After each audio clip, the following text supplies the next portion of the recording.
3 things I install on every engineering team I lead, all available as Claude Code skills and linked down below. If you lead engineering teams in 2026, this is the biggest opportunity in your career. The right tools and right approaches let a team of your size ship more, ship better, and take on the work you couldn't have touched a year ago. Most leaders know they need to do more with AI, but can't figure out where to start. The teams ahead of the curve, they don't start from scratch. They install a specific set of things and their teams ship at a different level. I run Team Brilliant, a team of 20 senior engineers. Last video I showed you how I run multiple engineering teams without being in every room. And this video shows exactly what to install to make it work. 1. Product context layer. Your team and AI both read. 2. Coding agent harness that gets sharper every week. And 3.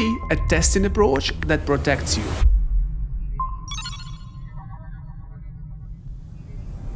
Thing 1. Every team I lead get a single file, product.md, 80 lines maximum, 5 sections, what we build, who it's for, what hurts, what we are focused on this quarter, the bets we are making, and what we are explicitly not doing. This file is source of truth for product direction. Engineers read it, AI reads it, same answer for both. The PM shaping the next quarter's roadmap doesn't ping you to sanity check it. The engineer hitting an ambiguous trade-off doesn't ping you to break the tie. They ask their coding agent and it answers from this file. The bottleneck stops being the engineering leader. I install this with a skill called Curated Product Context. It's part of the Claude Code plugin called Tab Skills. The repo is open. The skill runs in 3 modes: interview when the file doesn't exist, review when it's under 3 months old, and refresh when it's older. It treats the maintained file as the artifact, not a one-shot thing. The novel part, the part that most product context docs miss, is what the skill call the principle coaching loop. Every section ends with a principle line. A principle isn't a goal, it isn't a feature. It's the underlying belief that shapes how you and your AI decides in this area. The skill pressure tests every principle line you draft across 3 checks. 1. Is this a belief, or is it a feature, a goal, or a preference? 2. If this belief stopped being true,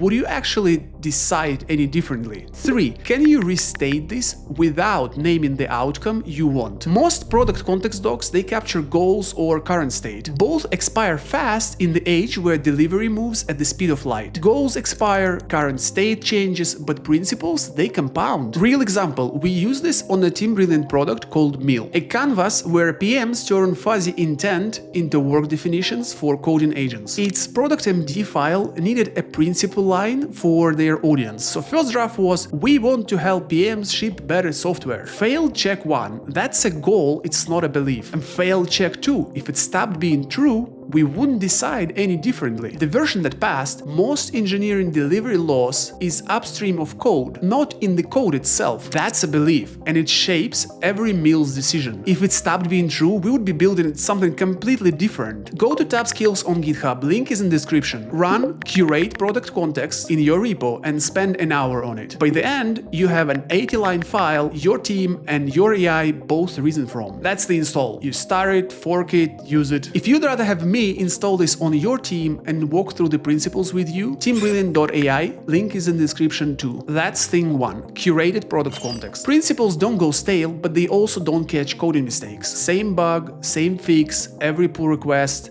that's a different scenario. And that's what thing 2 solves.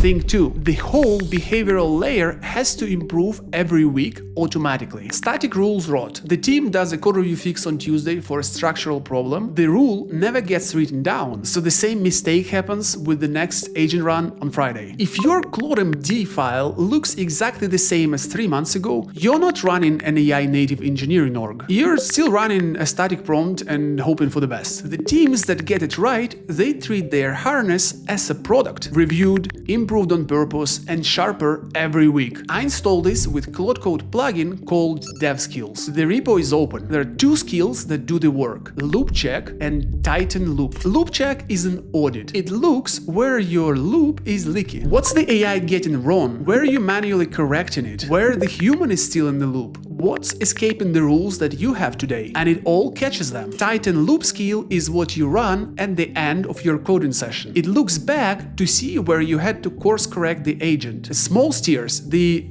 do it this way moments. It encodes it into durable fixes. A new rule, a prompt update, a new skill added, and the same problem, it just stops happening on the next run. Together, they make the harness a learning system. It's not a static config that you set once and forget. Every team frustration, every code review correction, every why does it always do that moment turns into a rule without hand maintaining CLAUDE.md. Real example. On one engagement, the AI kept writing the JS date when we actually standardized on a new temporal JavaScript spec. Every PR, somebody had to go and manually fix it. Loop check found the pattern in week 1. Tighten loop skill encoded it as the lint rule with an error message that pointed AI at the new temporal spec. From week 2 onward, it never happened again. Multiply that across 30 different patterns and you get a harness that knows what your team knows. And it's all without you in the room supervising it. It's the same routine as Thing 1. Dev skills repo on the GitHub, the link is down below in the description. Run loop check skill on the code base this week. Fix one thing with the Tighten loop skill and watch the rules tick. It's free to use or have us install it and help with that if you need. That's Thing 2, self-improving harness. So now your product context is curated and your coding rules sharpen themselves. There is still one thing left, that the part that actually catches when the AI is wrong. And there is a failure mode here that almost everyone is making right now.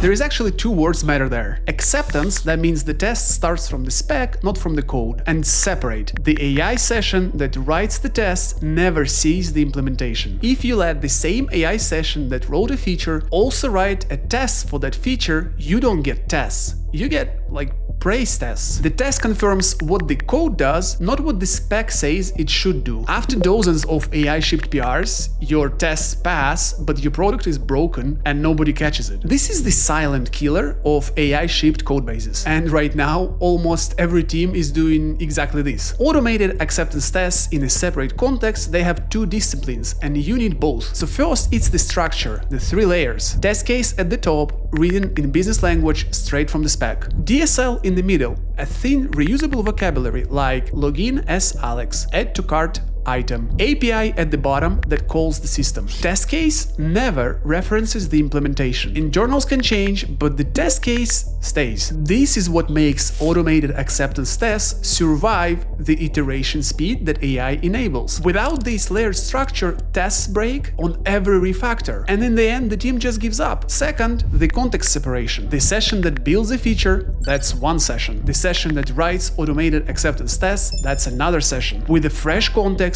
looking only at the acceptance criteria, not the implementation code. It cannot see the implementation. It cannot help by inferring what the code does. It writes the test from the spec. Period. Every engagement where I look at the AI-generated tests, it's all the same shape. The test asserts what the code does and not what is required by the spec. And the bug ships. Want to see if your team is doing this right now? Pause this video, open one of your AI-generated PRs and look at the test. Did the test come from the spec or from the exact same prompt that generated the feature? If it's the second one, you have praise tests. I see this in almost every code base we touch right now. Almost. So 2 things to start. 1. Make this a habit. Every AI-generated PR your team merges, look at the tests before you approve. Catch the praise tests before they ship. 2. For the next feature your team ships with AI, run the automated acceptance test pass in a separate context. Different chat, different session, different context. Give it only the spec and see what it catches. This one isn't a single repo to install, it's a discipline. And we bake it into every engagement. So that's what I install on every engineering team I lead. 3 things, all working together. 1. Curated Product Context, the 80-line file your team and AI both reason from, with principal coaching loop that keeps it sharp. 2. A self-improving harness with 2 skills, loop check and tighten loop. It's the rules layer that learns. And 3. Automated acceptance tests, but always written in a separate context. The only test approach that survives the AI iteration without lying to you. Both repos are linked down in the description, tab skills and dev skills. It's free to use, fork them or install yourself. If If you want me to install all 3 for you and run the engagement with you, go to teambrilliant.ai. One last thing, praise tests are one symptom of a bigger problem. Next video, I'm walking through the levels of AI verification so you can tell exactly where your team is. Subscribe so you don't miss it.